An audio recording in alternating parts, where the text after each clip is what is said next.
Well, hello, everybody, and thank you for listening to the Future of BizTech Podcast.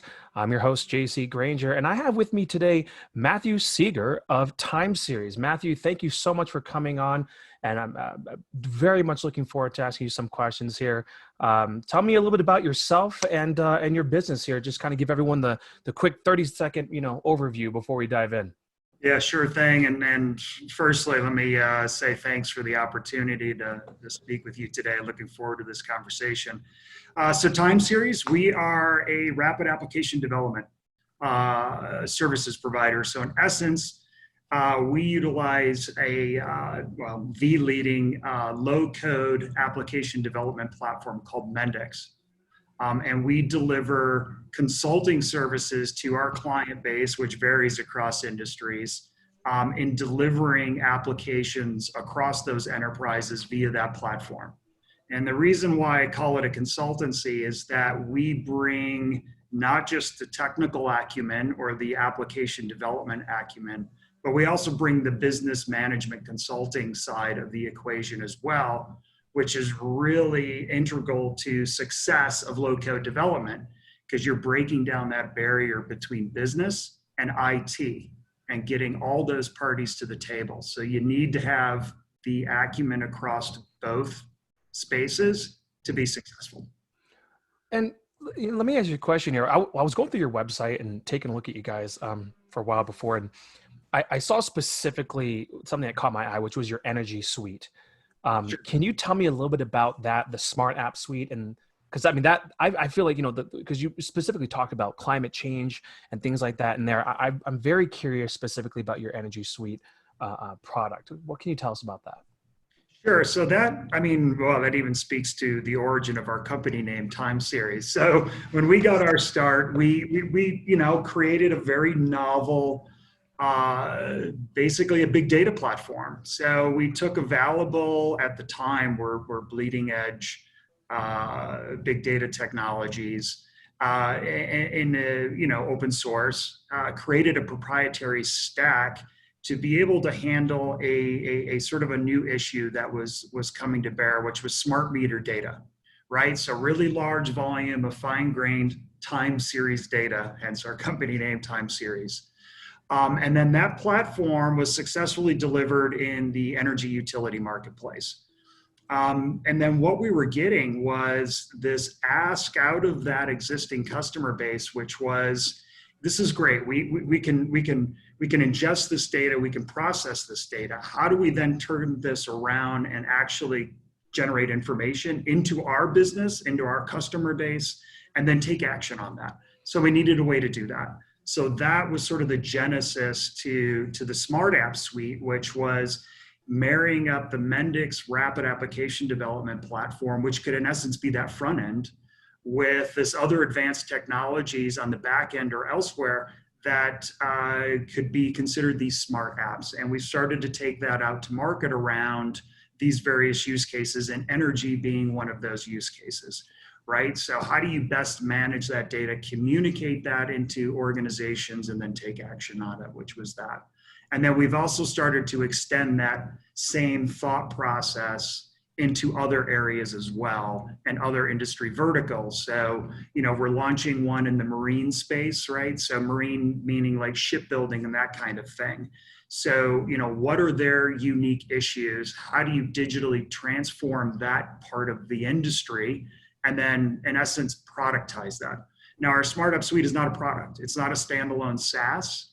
It is, in essence, an acceleration module, or templates, if you will, that quickly enable our client base into these use cases, right? So, you still have to do customization. So you get the best of both worlds, which is off the shelf plus customization, all sort of wrapped into one package.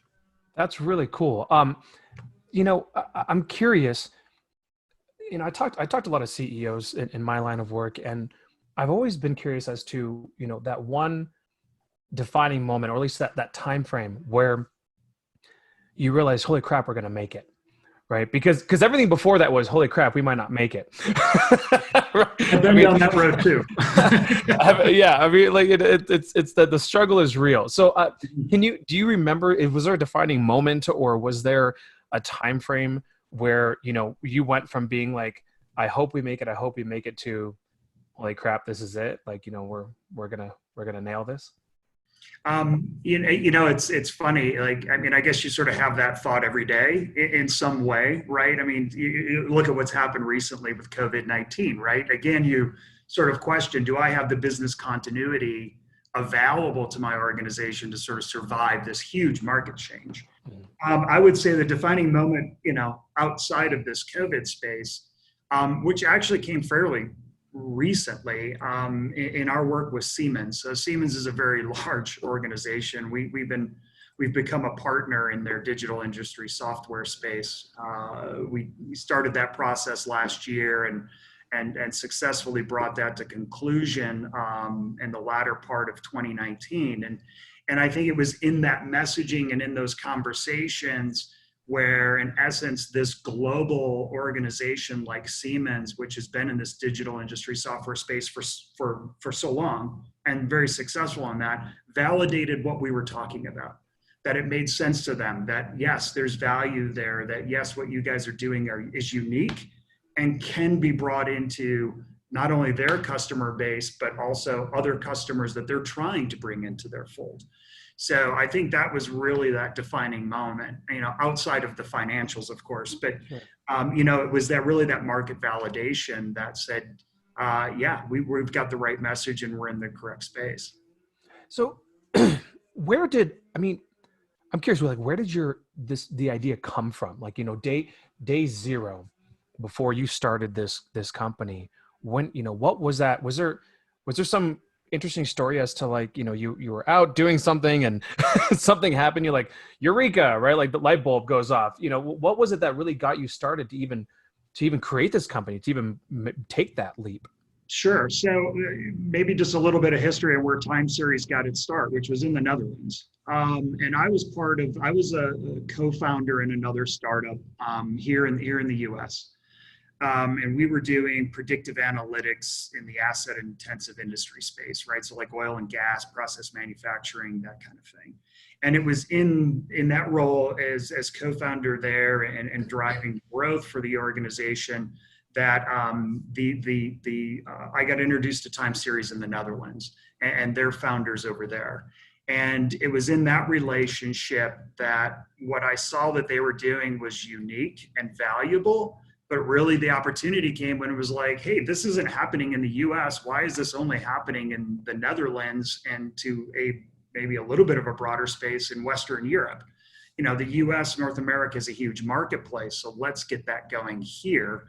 It was in that relationship, right? Which is, network is so meaningful in any kind of business. That really sort of presented that opportunity. Now, I took some time to say, what's that market look like? What are the challenges? Based on my own experience in that previous startup, and said, let's give this thing a go. So, let's put this thing together and open the doors in the U.S. marketplace and give it a go. I would say, certainly advantaged by having, the other partners with which to rely on.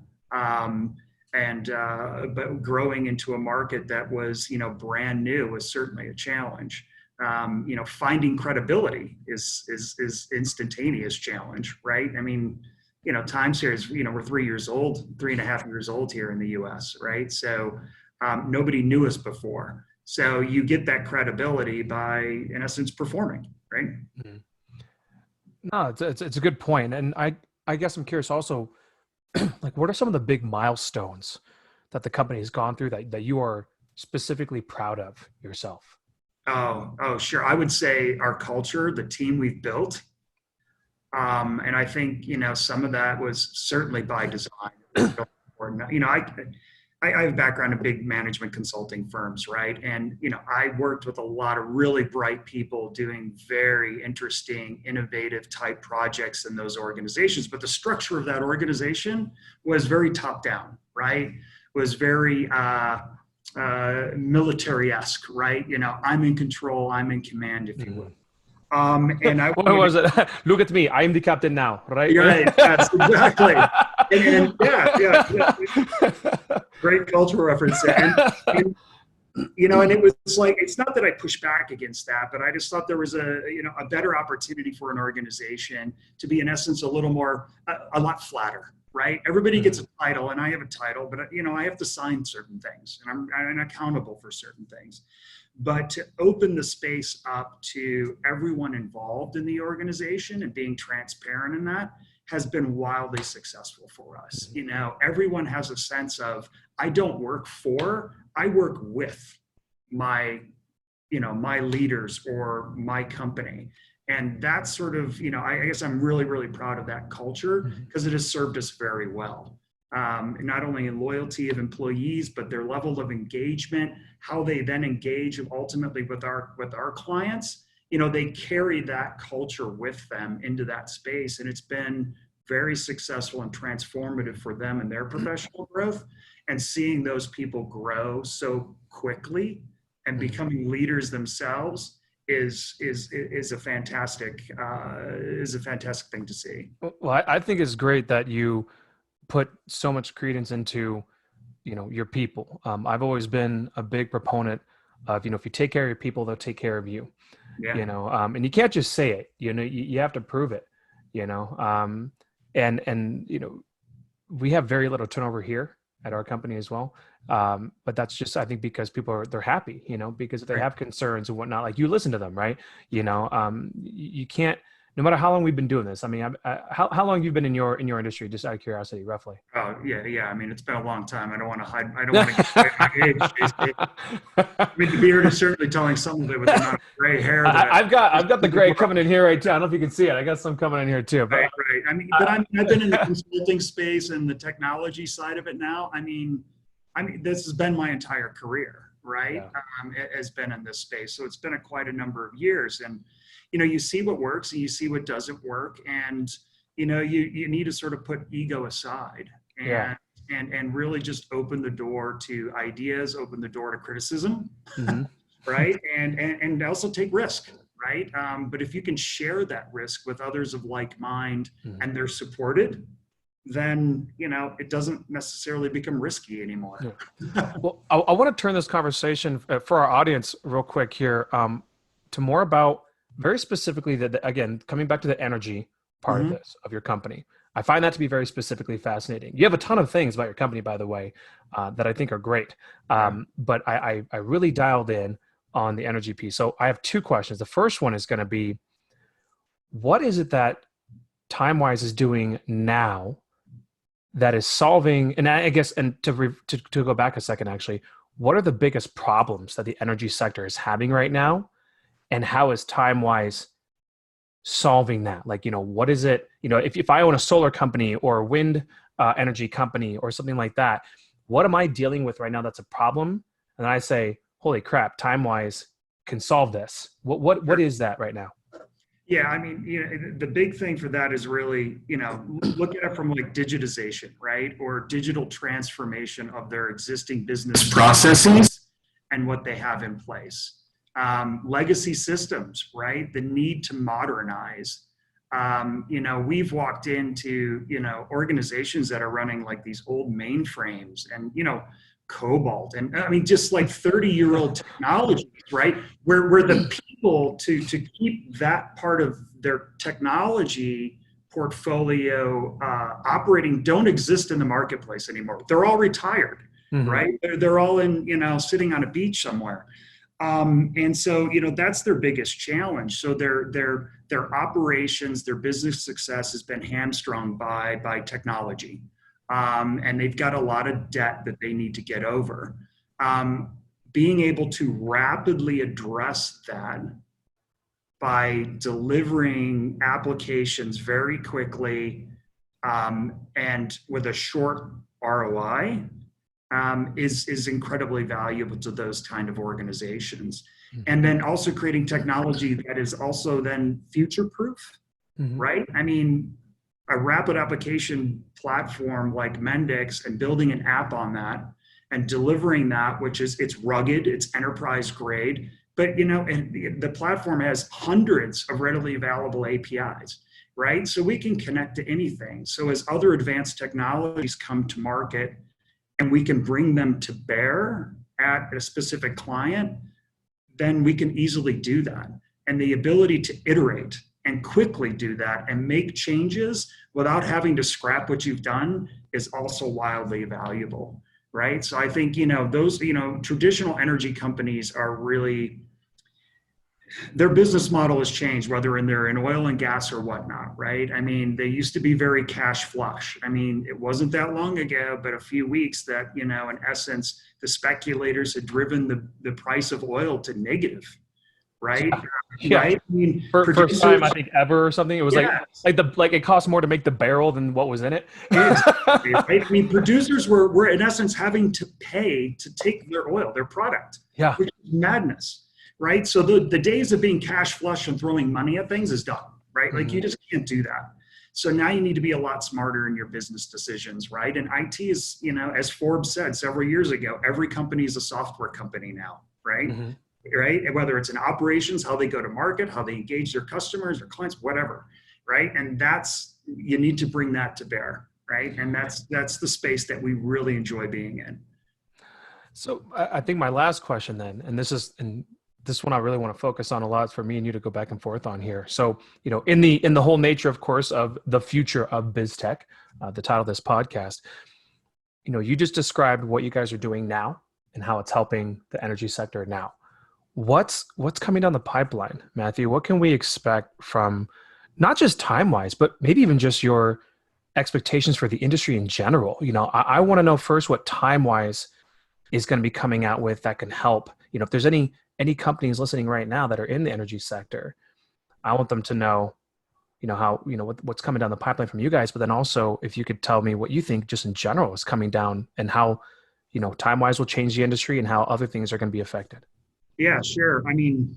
The big advances is, we're moving from sort of business process type applications to like machine level applications and pushing parts of those processes as close to the edge as we can, right? So some of our processing, like say some of the aggregations that we may be doing outside, we're now trying to push some of those aspects down to the edge, right? So you're in essence then having to deal with, even smaller volumes of data that you're having to push out and then to manage from a cost perspective. Those are some of the things. I would say low code in general is, from a general market perspective, is in its infancy. Forrester, Gartner, all these guys are pushing some great research around what low code is doing, and across industry, right? We do a lot in the energy space. We do a lot, say in manufacturing, but we've touched, insurers, we've touched life sciences company, healthcare, all of those kind of things. So low code is going to be something that is going to be becoming more and more and more, not just relevant, because it already is, and it's been proven. We've delivered enterprise grade applications in the energy sector utilizing this, but it's also going to be, business essential, right? The markets change very fast, business changes very fast, and you need technology that's going to be able to respond to that in that same time frame, to have the flexibility, to have the capability across the enterprise to achieve that. Otherwise, if you're waiting, you've missed, right? Time is money. Time is of the essence, and that's really it. For us as an organization, expanding into different markets, right? I mentioned marine earlier. That all came out of a client engagement and seeing that there's a whole industry here that is in essence ripe for modernization or digitization. So what are those common use cases that we could start to build applications towards, right? That would not be just applicable to one, but to many customers. And so we're starting to look at that. We've recently engaged in the construction space. So again, another industry vertical of which, has all of these other opportunities, right? So let's see what those are and start to push product out into that space as well. And, for people who, climate change is obviously a big topic right now. I mean, it kind of always has been in a sense, but it's come to its peak, in the recent past here, because you have, basically you have previous administrations, current administrations that have differing views, right? So the country is very divided on their views of climate change and whatnot. My question is, and I guess this will be the final one here for everyone: what direct link do you see between TimeWise and how that could, because again, like I said, you do work, you work in marine, you work in construction, and you have the energy sector one as well. Do you see a direct link in any way of where your company and how it contributes or affects an overall, like if every company in those industries were to adopt what you do, would that change things? I mean, how does that? I mean, I would say, are they measuring that, or are we measuring that, right? I mean, I certainly spent a better part of my career in that space. I will say that, yeah, I think we are having an impact, and we will continue to have an impact. As you improve operational efficiency, you ultimately reduce the footprint of that operation overall, right? And a BizX, but what's interesting about energy is that, you need energy to produce water. You need water to produce energy, and you need both of those on the food side of it, right? So you get this huge nexus of space. So yes, are we affecting climate change? I think we are in a positive way by improving process or operational efficiencies at our clients, right? And it's like I said, I don't know if anyone's measuring that. I'd certainly be curious to see if anybody would want to put it. I mean, they're certainly measuring the dollar ROI. Are they measuring the impact from, say, a carbon footprint or whatever? Maybe not. Maybe some of them are. I mean, some of those companies, do have sustainability programs. But I like to think that we are making that difference. If we have an application in the energy space that improves grid efficiency, well, absolutely, right? I mean, that's less loss of energy, and that type of thing. So yeah, absolutely.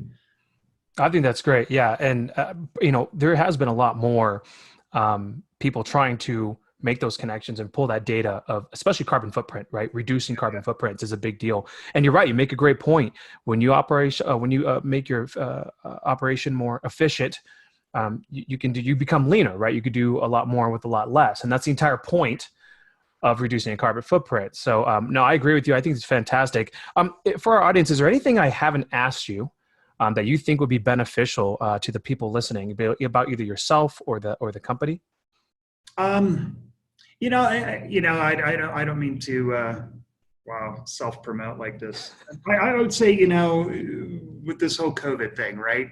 Speaking of climate change, right? Obviously, climate change is going to result in new and interesting or novel diseases entering the market, right? That's a symptom of the overall issue of climate change. I would say let's be thoughtful. Let's think beyond the self. Think of, it takes a village, right? That old phrase. In what we do. I think this, particularly now, well, I mean, we've had a political environment that's been difficult. And one that's been rife with conflict. I think now this sort of exposes the weakness of that conflict and the importance of continuing to work together, and thinking of broader, thinking of as a part of something bigger, right? And so I would just like, people to take that into consideration and be thoughtful in what they do, whether it's, their own job, how they interact with their colleagues or employees. And that kind of thing is to sort of take that community view, right? Absolutely. Listen, Matthew, I greatly appreciate you coming on the show here today. If people want to get a hold of you or your company to try to learn more or maybe hire you for your services, how would they get a hold of you? What kind of contact information are you able to give? Yeah, of course, TimeSeries.com. So all one word there. And then you can also reach me at Matthew.Segur at TimeSeries.com.